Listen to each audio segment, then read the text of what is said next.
Greetings, my friends. Hope this day finds you safe, healthy, happy, and thriving. Whatever you're doing, wherever you are, that you're just living your best life, enjoying yourself at whatever it is. This is the New Thought Media Network. I'm Ken Ludwig, and you are watching Vibrant Living with me, Ken Ludwig. Hope it's a great day. Hope you're enjoying decent weather. I mean, it's got crazy weather going on all over the country. You got all kinds of cold and blizzards and all kinds of things forecast. It's really weird. Since I moved to North Carolina here, it's almost like North Carolina doesn't get the weather mentions or something. I don't know. It's just kind of weird. Excuse me here while I adjust my lights just a little bit. See if I can get some of that glare out of my eyeglasses. One of these days. Anybody got any suggestions on where to get glasses that don't glare in the computer? I would love that input. Anyway, so let's go to right away to our old friend, Dr. Ernest Holmes, and let's see what he has to say today in this thing called you. Let's try and get to someplace we haven't been here. I would just open the book, stick my thumbnail in there, open it up wide, and I have none of the big quotes, but I do have some things that I highlighted. Life would be to you what you are to it. Of necessity, there is a divine pattern at the center of everything. This is the Christ in you, waiting your recognition. Somehow, you must link your will, your thought, your intellect, your imagination, and your feeling with the divine presence, which is already there. Between this perfection and completion, which already exists, and your intellect, environment, and everyday experience, there is the accumulated experience of your subconscious mind. That's really, boy, never ceases to amaze me. Sometimes that's the subject that I want to talk about today. We absolutely experience life as we believe and perceive it.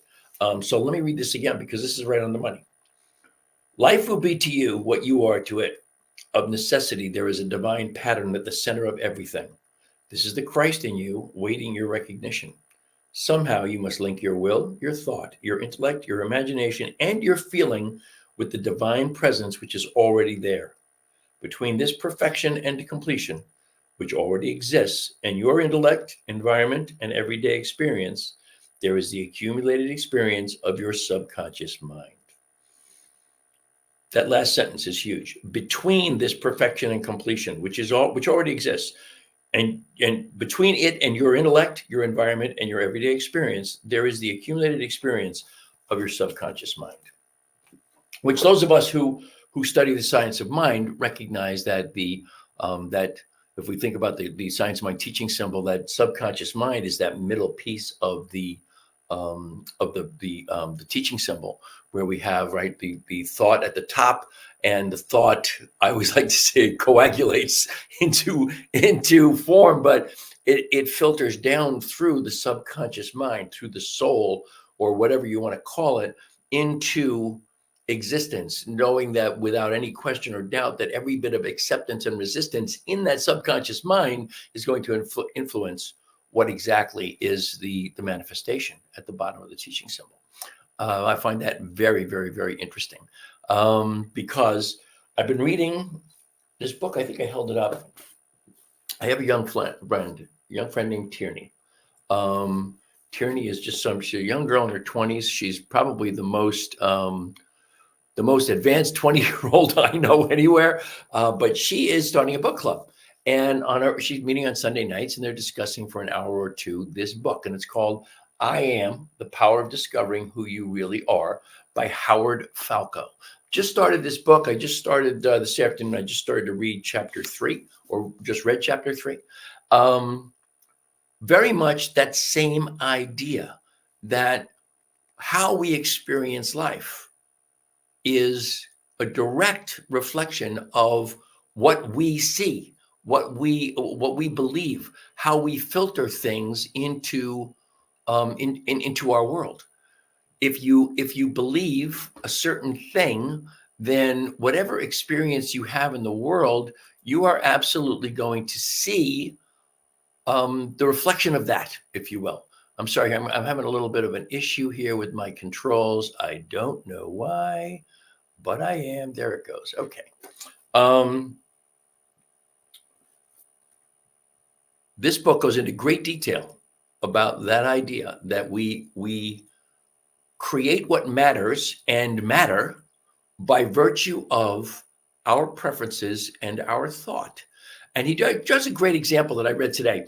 He talked about three guys go to a football game, the Giants versus the Chicago Bears, and one of the three guys is a rabid Giants fan, and one is a rabid Bears fan, and the third guy couldn't care less.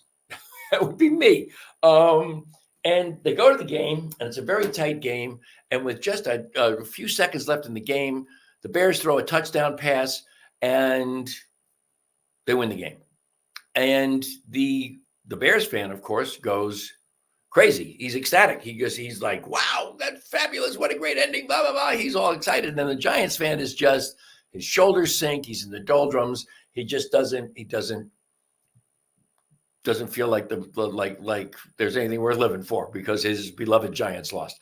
And the guy in the middle, of course, says, wow, that was an interesting game. And certainly it was an interesting ending, but he has no preference one way or the other. And the two fans have a set of beliefs that they identify with their teams. They identify with the one guy, the Bears, one guy with the Giants. They identify. That's part of who they are. Their fandom is part of who they are. I know a lot of people like that actually in my world. And because of the experience that they just had, the exact same experience, by the way, all three guys had the exact same experience. They saw the exact same game. They saw every play, every second of the game. They had the exact same experience. But because of the beliefs of the two fans, their perception of what transpired were polar opposites. I don't know how you can relate that to your own life, but truthfully, your perception, my perception of certain things that transpire or certain things that we go to witness, certain things that we're fans of, certain things that we believe, our politics, our faith, our religions, those things are part of how we identify. And when we have experiences in life or we experience things in life that are that in some way, shape, or form affect that particular belief, we experience that experience in our own consciousness, our own psyche, via the beliefs. In other words, the old expression, we don't see life as it is, we see life as we are. And what I find really interesting is that the more things that I read, okay, so here's oh, wow, this is funny. Here's I'm missing one. Okay, here's the three of the 6 books I'm reading right now. Living Untethered by Michael Singer. This book I just showed you, I Am by Mr. Falco. What's his first name? Howard Falco. And of course, Autobiography of a Yogi by Paramahansa Yogananda. And the other book that I will add to that is always present, of course, is The Science of Mind. That's where it says it, The Science of Mind textbook by Ernest Holmes. When I look at these books that I'm reading, all of them speak to that exact same thing, that we see life via the filters of our belief systems and our perceptions. So that, and it's another great example I think that everybody can relate to is you go to the movies with a friend. You both watch the movie, you watch the entire movie, you see every scene together, you watch every scene. And when the movie's over and you start to discuss the movie, sometimes it's like you each saw 2 completely different flicks because you experienced it through your own filters and perceptions. I find it fascinating. I also find it the question for me is what I'm learning at this stage of my life and as I'm now in the 3rd year of my 8th decade. God, that sounds freaking old, doesn't it? Let's just say I'm 73. At this point, I'm reinventing myself again. What I always like to joke is for the umpteenth time, I am looking at life through the lens of, I don't want to stop learning. I want to continue to learn. I want to learn how to do what originally drew me to the Science of Mind and to the teachings of Abraham and Esther Hicks. I absolutely want to know, how do I manifest the life that I truly desire through my beliefs and perceptions? Because my beliefs and my perceptions, no matter what life gives to me, My beliefs and my perceptions are going to be my response into that particular scenario. And that's what I will experience. Now, am I experiencing the life I truly desire and truly want? Not in all respects. And if that's the truth, then why am I not training my mind to be in that space? By the way, just keep this is funny. I'm almost being distracted by a continuing meme that keeps running through my head that I posted on Facebook. If you follow me on Facebook, you'll find it there. The take a lesson from your dog. No matter what life gives you, kick some grass on that shit and move on. Just one of my favorites. The other thing I wanted to say was one of the other books, the fifth book or fourth book, whatever that I'm reading, is The Energy Codes by my friend Dr. Sue Morter, who was on the show a year ago. I got to have her back on the show because I'm finding that her practices in this book are absolutely keys to manifesting the life you want, in particular from the physical. She has some incredible exercises in that book, one of which I'm using, and I'll report in later on this, but I feel like I'm getting tremendous physical results from this one practice that she teaches in the book. But it's all about perception. It's all about what we perceive and what we believe about our ability to control our own physical form, our own bodies. Boy, some days the glasses just drive me nuts. I would suggest, though, the other thing I want to say, though, is that these books, these 4 books, okay, I recommend these to anybody and everybody. Once again, Biography of a Yoga, Paramahansa Yogananda. I Am, The Power of Discovering Who You Really Are by Howard Falco. Excellent, excellent, excellent. Living Untethered, of course, by Michael Singer. And I want to also say, The Untethered Soul and The Surrender Experiment are the 2 books that preceded this as a triumvirate, if you will. What's the word? But as a trio, 3 of the best books on consciousness and consciousness raising that I've ever read in my life. And it's really, they're done in a storytelling kind of way that anybody and everybody can relate to. And of course, the last one that I just mentioned a little bit ago here is The Energy Codes by Dr. Sue Morter. And I will say, there's one other book that I am reading. This is something I mentioned to a long time ago. I might have mentioned it even in the last show, but I guess last week seems like a long time ago. But years ago, I had my Sabbath. I've talked about that many times. And I would have a stack of books that I would read from. And they would all be self-help, consciousness, spirituality, all of those, all in that realm. And just recently, and I'll spare you the whole story, but I was gifted this book about Henry Winkler, Being Henry, The Fonz, and Beyond. After having seen Henry Winkler speak about the book at an event that my wife kind of won admission to. And she won 2 tickets, and we also got 2 books, which nobody expected. But anyway, I am right now about halfway through this book. And the reason I'm bringing it up is because on top of all the books I read, like the ones that I've mentioned to you, this book is purely for entertainment. So that on the day when I'm just like, well, you know what? I don't want to freaking work on me today. What I'd really like to do is just enjoy something other than watching the Idiot Box or scrolling, or, I spend too much time scrolling as it is, and looking at reels and news shows on the clips from the news shows on the phone. Anyway, I read that book, and it's a great addition. It is autobiographical. I kind of like that. He's a great storyteller, and it's a storytelling kind of book. And I'll tell you ahead of time, the next book I'm going to read when I'm done with that is I'm going to go back to a book that I've read about a quarter of, I think, and I put it down.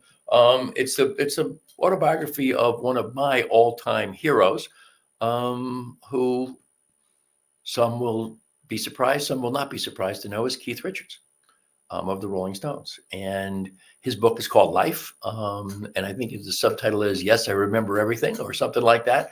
And that's what I'm going to pick up and read that, because it's entertaining as opposed to mind expanding, if you will. So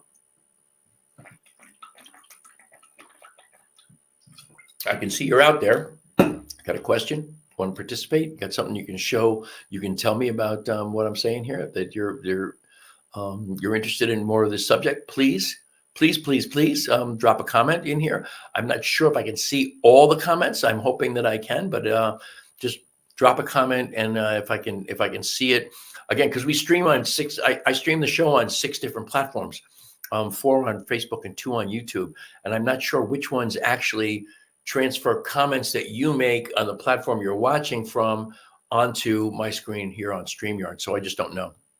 But if you have a comment, if you have a question, I can see you're out there.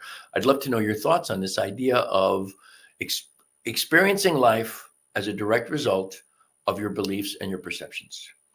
And again, I could probably talk about it for a very, very long time. I'm not sure that it's worth it. I don't want to belabor the point, but the idea is, I think, to be aware of the fact that we experience life through the filters of our beliefs and our perspectives and our perceptions, and then to take on the attitude of the Stoics, where there is nothing phases me, nothing is affecting my life per se, that I am absolutely I'm experiencing life at a detached level.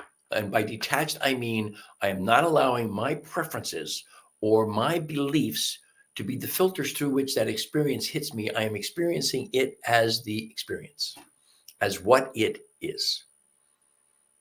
To train my mind to be there. And the objective then, of course, is that you then have no major highs, and you consequently have no major lows, because everything is just the experience, just what it is, as opposed to something that makes me happy or sad or makes me proud or disgraced, or no emotions attached, no emotions involved.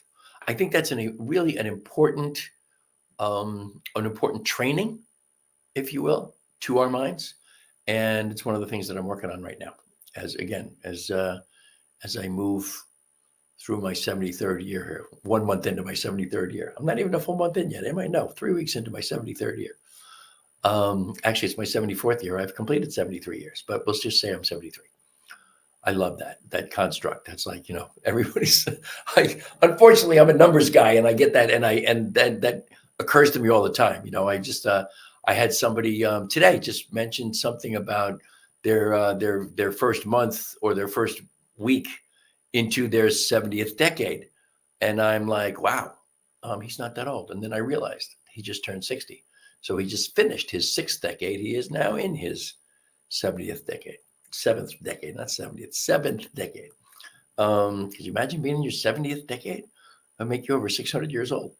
Anyway, that's all I got for you today. It's short, sweet, direct to the point. I want you to always remember that this place here, this New Thought Media Network, we are a nonprofit organization. We live and breathe by virtue of your generosity. Please go to newthoughtmedia.org. That's ntmedia.org. Click on donate. We are insanely grateful for anything and everything you bestow upon us, and we live by virtue of your generosity. If you want to reach me, you can send me an email to teamrockitnow@gmail.com. And I always love to hear from you. And if I can, I will get back to everyone who emails me a personal note. The show, of course, is brought to you by HempWorks. HempWorks is the #1 producer and distributor of CBD and hemp-infused products in the world.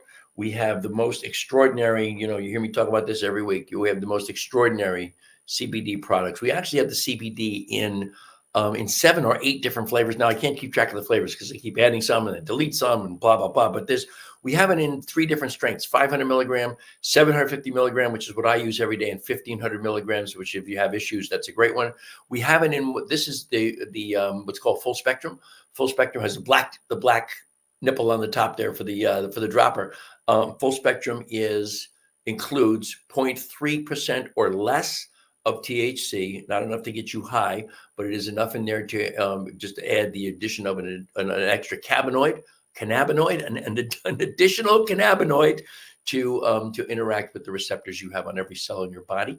And then we have a white cap, which is broad spectrum. Broad spectrum is THC free for those of us who might have a very, very rare THC allergy, or if you take a very serious or very frequent urine test for your work.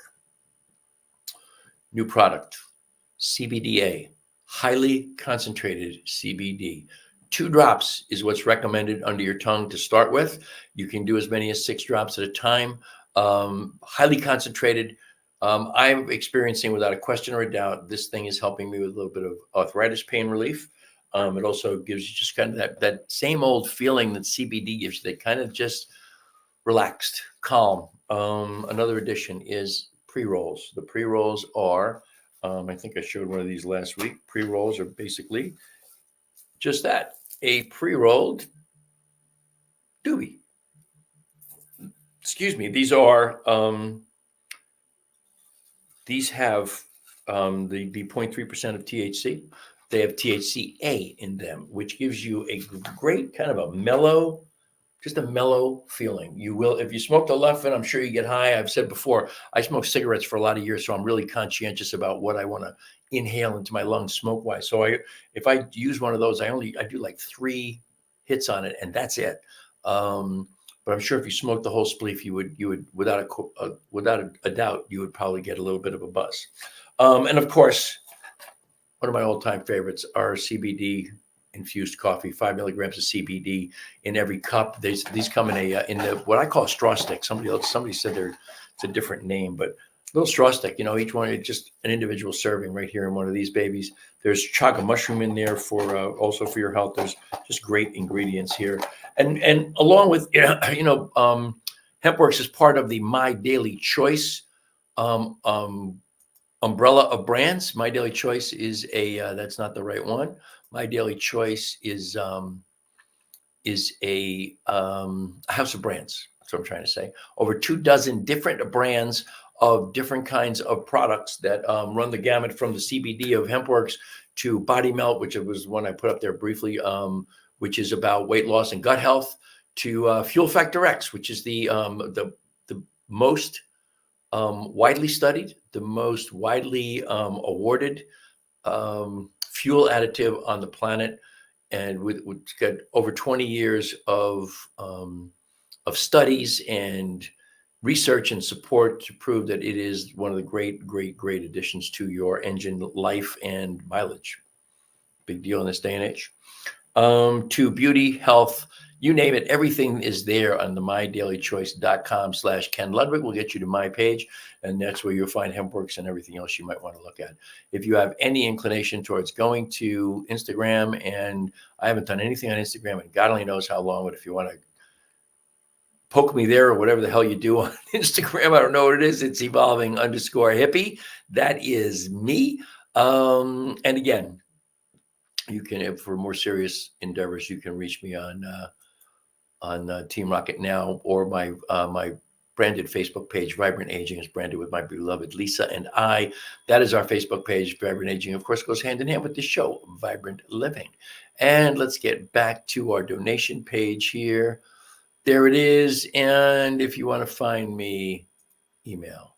That's it. That's all I got for you. So, as always, I am immensely grateful for the great gift that is your time and your attention. I wish you all the love and all the blessings that the universe has to offer. I hope you will join me every single Thursday at 2 o'clock Mountain Time and 4 o'clock Eastern Time for this right here, Vibrant Living. But until then, my friends, namaste.